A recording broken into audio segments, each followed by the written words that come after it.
आज कोल्हापूर शिवसेना युवासेना उद्धव बाळासाहेब ठाकरे पक्षाच्या वतीनं छत्रपती शिवाजी जलतरण जो शासनाचा तलाव आहे त्याच्यात भाडेवाढ दुप्पट भाडेवाढ करणार आहेत असं आमच्या सूत्रांच्याकडनं आम्हाला कळाले।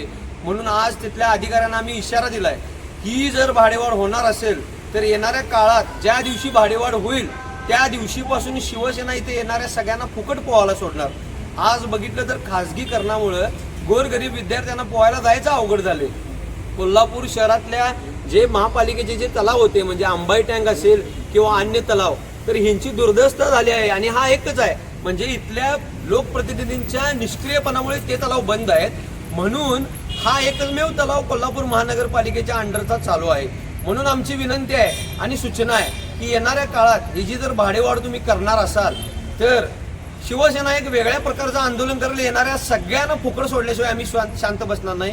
कारण आज संभाव्य आरोग्याचा धोका असेल किंवा लोक व्यायामला जातात म्हणून एक पोहणं एक त्यातला पार्ट आहे म्हणून लोक इथे येत असतात। पण जर अशा पद्धतीची जुलमी भाडेवाढ इथं होणार असेल तर ते कोल्हापूरकर आणि शिवसेना युवासेना कधीही खपवून घेणार नाही। आज असं आम्ही या माध्यमातून सांगत आहे।